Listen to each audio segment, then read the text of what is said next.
Muito bem, minhas cordiais saudações a todos aqueles que nos acompanham pelas redes sociais da nossa querida Diocese de Limeira. Estamos aqui fazendo o nosso podcast sobre o 33º domingo do tempo comum, que é domingo agora, dia 3 de novembro de 2022. É o penúltimo domingo do tempo comum. No dia 20 de novembro a gente celebra o 34º e aí fé, solenidade de Cristo Rei. E aí encerra o tempo comum. Aí depois, no dia 27, a gente já começa com o primeiro domingo do Advento, tempo do Advento, já preparação para o Natal. Muito bem, eu vou ler aqui o texto deste 33º domingo do tempo comum. É o Evangelho de São Lucas, que nós meditamos durante todo esse ano, ano C, né?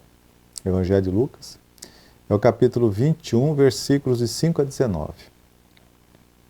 Naquele tempo, algumas pessoas comentavam sobre o templo, enfeitado com pedras bonitas e com coisas dadas em promessa. Então Jesus disse: vocês estão admirando essas coisas? Dias virão em que não ficará pedra sobre pedra. Tudo será destruído. Eles perguntaram: Mestre, quando vai acontecer isso? Qual será o sinal de que essas coisas estarão para acontecer? Jesus respondeu: cuidado para que vocês não sejam enganados, porque muitos virão em meu nome dizendo: sou eu. E ainda, o tempo já chegou. Não sigam essa gente. Quando vocês ouvirem falar de guerras e revoluções, não fiquem apavorados. Primeiro essas coisas devem acontecer, mas não será logo o fim. E Jesus continuou: uma nação lutará contra outra, um reino contra outro reino. Haverá grandes terremotos, fome e pestes em vários lugares. Vão acontecer coisas pavorosas e grandes sinais vindos do céu. Mas antes que essas coisas aconteçam, vocês serão presos e perseguidos. Entregarão vocês às sinagogas e serão lançados na prisão. Serão levados diante de reis e governadores por causa do meu nome. Isso acontecerá para que vocês deem testemunho. Portanto, tirem da cabeça a ideia de que vocês devem planejar com antecedência a própria defesa, porque eu lhes darei palavras de sabedoria, de tal modo que nenhum dos inimigos poderá resistir ou rebater vocês. E vocês serão entregues até mesmo pelos próprios pais, irmãos, parentes e amigos. E eles matarão alguns de vocês. Vocês serão odiados por todos por causa do meu nome, mas não perderão um só fio de cabelo. É permanecendo firmes que vocês irão ganhar a vida. Palavra da salvação. Glória a vós, Senhor. Muito bem. É permanecendo firmes que ireis ganhar a vida. Certamente é a frase que resume toda a liturgia deste 33º domingo do tempo comum. Como eu disse, estamos prestes a concluir o ano litúrgico e bem às portas do tempo do Advento, no qual iremos nos preparar para o Natal do Senhor. O Evangelho desse penúltimo domingo do tempo comum oferece-nos uma reflexão sobre o caminho que a Igreja é chamada a percorrer até o retorno de Jesus, até a consumação escatológica da história, até o fim de tudo. A missão dos discípulos é comprometer-se com a transformação do mundo, de tal forma que o Evangelho transforme o mundo. Essa é a nossa missão. Isso é evangelizar. Essa é a missão da Igreja, o DNA da Igreja. Mas esse caminho será percorrido com dificuldades e perseguições. O próprio Cristo já alertava: se alguém quiser me seguir, renuncie a si mesmo, tome sua cruz cada dia e siga-me. O discipulado de Cristo é feito com muito sofrimento. Não é vida fácil, não. Os discípulos, apesar de todas as dificuldades, sempre terão a ajuda e a força que vem de Deus. O Evangelho de hoje nos traz uma profecia e uma promessa.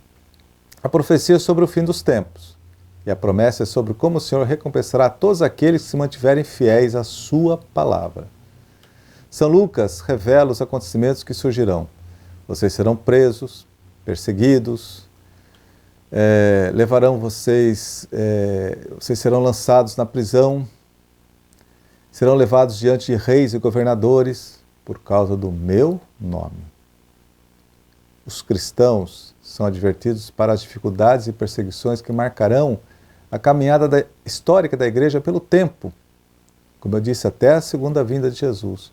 Porém, lembra que os fiéis, nós, fiéis, não estaremos sozinhos, que Deus estará sempre presente junto a nós. Olha só o que diz o versículo 15 do Evangelho de hoje. Porque eu lhes darei palavras de sabedoria de tal modo que nenhum dos inimigos poderá resistir ou rebater vocês. Será com a força divina que enfrentaremos adversários e resistiremos à tortura, à prisão e à morte.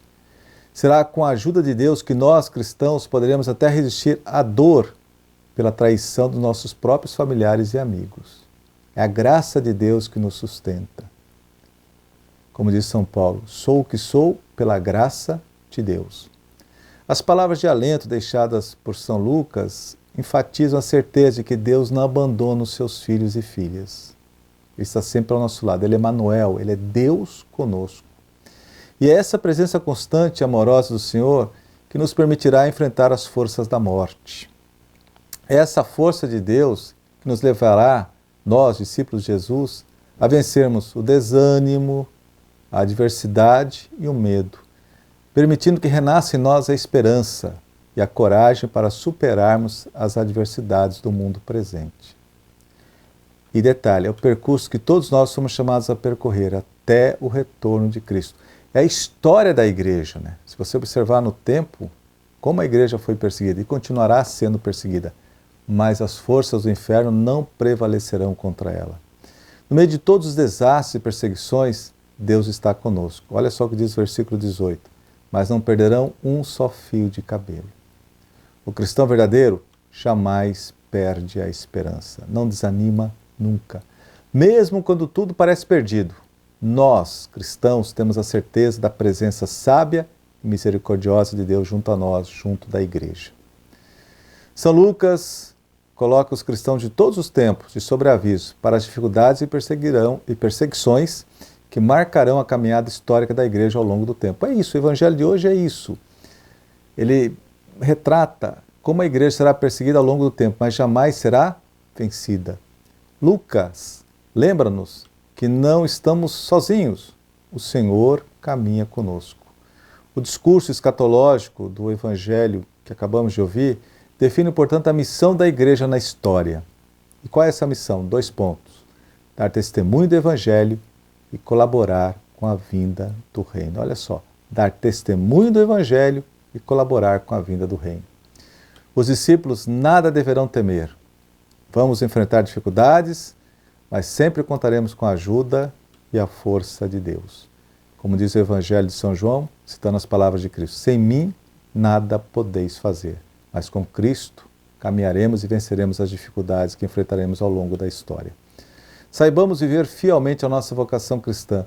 Não tenhamos medo de dar testemunho de Cristo. Que o Senhor nos conceda a graça de vivermos a santidade, que nos fará participar do reino de Deus e que a nossa vida esteja sempre alicerçada sobre uma fé firme e perseverante. Enfim, não tenhamos medo do futuro, mesmo quando ele pode parecer de aspecto tenebroso. Peçamos ao Senhor que nos conceda a graça de sermos portadores da esperança e que tenhamos sempre a coragem necessária para superarmos todas as dificuldades que se apresentarem a nós, Igreja de Jesus Cristo. A todos a minha bênção e um feliz domingo a todos. Em nome do Pai, do Filho e do Espírito Santo. Amém.